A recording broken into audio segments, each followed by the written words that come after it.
pas tout qui guide moi salon pas avant moi n'est pas ça qu'arriver que mais Jésus t'a pas jamais prier que mais Jésus t'a là pas comprendre nous avec nous Jésus t'a bon David lève danser ou va lever dans son ça passe là péché Mario que mais Jésus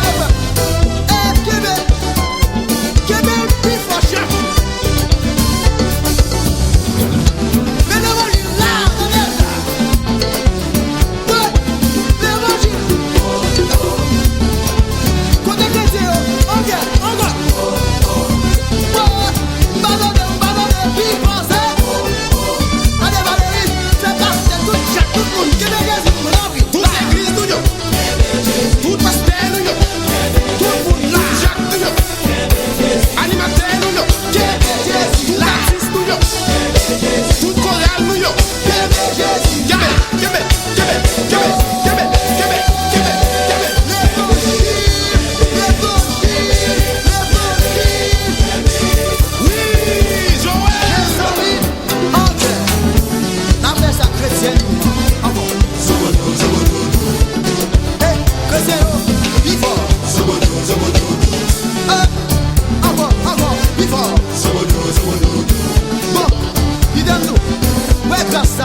utashangaa sauti yake ya nguruma ya jeza yote anga ndani yake nimetulia nimeweka yangu nanga siondoke sipotoka na jopaka kuna balaa sijalilesi na stress kani bless sijakasa mani daima moyo nitaimba sitalia fikiria metulia nilipia kani feel kawa real nika heal sina bill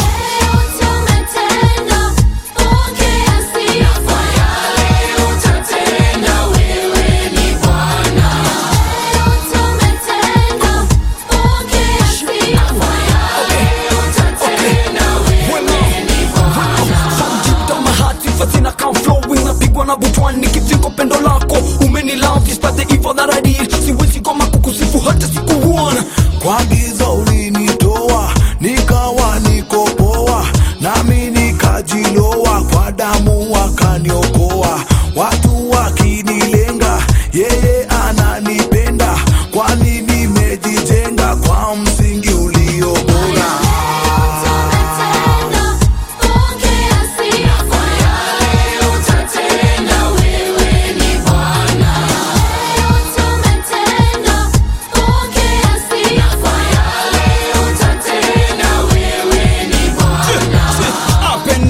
wewe the ruler neema na rehema zako zanitosha mie bila shaka ndakusifu Mola wangu kwa makubwa na madogo na kwa yale utadu. Kaniweka huru baada ya kutubu, akanijaza na wema wake. Sami sina shaka, kanipa baraka, tena mafuta akanipaka.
Chapitre 23. Paul regarde en face les membres du tribunal et il dit: Frères, j'ai toujours vécu pour Dieu jusqu'à maintenant et je n'ai rien à me reprocher. Mais le grand prêtre Ananias commande à ceux qui sont près de Paul: Frappez-le sur la bouche. Alors Paul lui dit: C'est toi que Dieu va frapper, espèce de mur blanchi. Tu es assis là pour me juger d'après la loi et tu donnes l'ordre de me frapper. C'est contraire à la loi.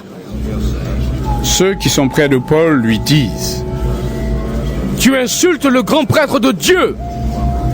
Paul répond: Frère, je ne savais pas que c'était le grand prêtre. En effet, dans les livres saints, on lit: Tu ne diras pas de mal du chef de ton peuple. Paul le sait. Certains membres du tribunal sont sadducéens et d'autres sont pharisiens. C'est pourquoi devant eux, il dit d'une voix forte: Frère, je suis pharisien et fils de pharisien. Comme eux, j'ai l'espoir que les morts se relèveront et c'est pour cela qu'on me juge. Au moment où Paul dit cela, les pharisiens et les sadducéens se mettent à se disputer. Et l'assemblée se divise en deux camps. En effet, les sadducéens disent: les morts ne se relèvent pas. Les anges et les esprits n'existent pas. Mais les pharisiens croient le contraire. Tout le monde se met à crier. Quelques maîtres de la loi du groupe des pharisiens se lèvent et disent avec force: Nous trouvons que cet homme n'a rien fait de mal. Un esprit ou un ange lui a peut-être parlé. Ils se disputent de plus en plus. Le commandant a peur qu'ils ne mettent Paul en morceaux. Alors, il donne cet ordre aux soldats: Descendez! Faites sortir Paul du tribunal et ramenez-le à la caserne. La nuit suivante, le Seigneur se montre à Paul et dit: Courage. Tu as été mon témoin ici à Jérusalem.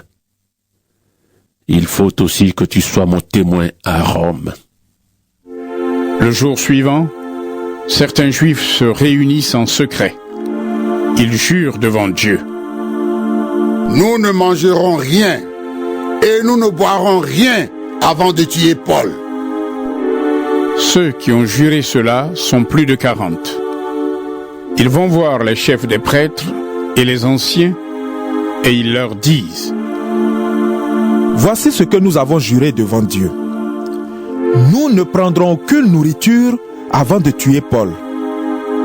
Maintenant donc, les autres membres du tribunal doivent nous accompagner chez le commandant romain.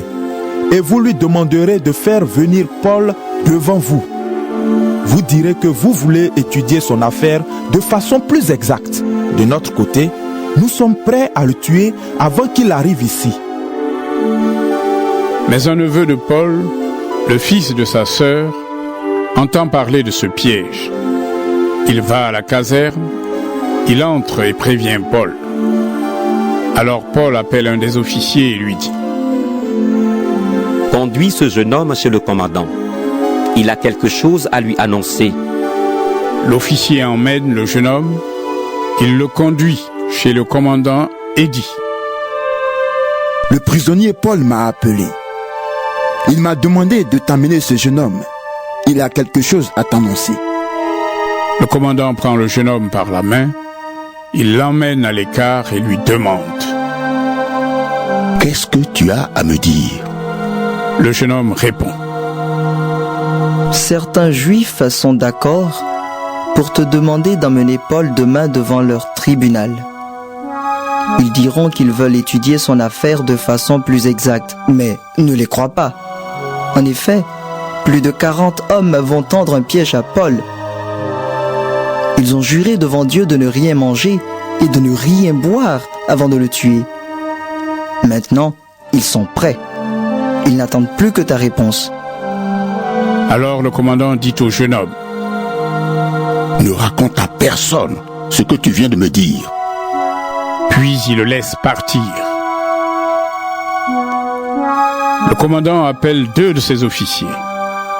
Il leur dit: Rassemblez 200 soldats, 70 cavaliers et 200 hommes armés. Ils doivent être prêts à partir pour Césarée à 9h du soir. Préparez aussi des chevaux pour conduire Paul en toute sécurité devant le gouverneur Félix. Ensuite, le commandant écrit une lettre. La voici. Claudius Lysias envoie ses salutations à son Excellence le gouverneur Félix. Les Juifs ont pris cet homme que je t'envoie et ils allaient le tuer. Alors, je suis arrivé avec mes soldats et je l'ai délivré.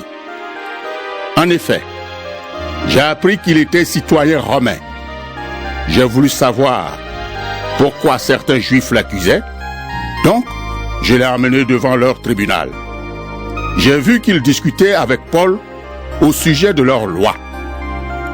Voilà pourquoi ils l'accusaient. Mais il n'y a aucune raison pour le faire mourir ou pour le mettre en prison. On m'a prévenu que ces gens voulaient lui tendre un piège. C'est pourquoi je t'ai envoyé cet homme tout de suite. J'ai demandé à ceux qui l'accusent de porter plainte contre lui devant toi. Les soldats font ce que le commandant leur a ordonné. Ils emmènent Paul et pendant la nuit, ils le conduisent jusqu'à Antipatris. Le jour suivant, les soldats retournent à la caserne et ils laissent les cavaliers continuer la route. Les cavaliers arrivent à Césarée, ils donnent la lettre au gouverneur et lui amènent Paul. Le gouverneur lit la lettre et demande à Paul: De quelle région es-tu? Paul répond: De Cilicie.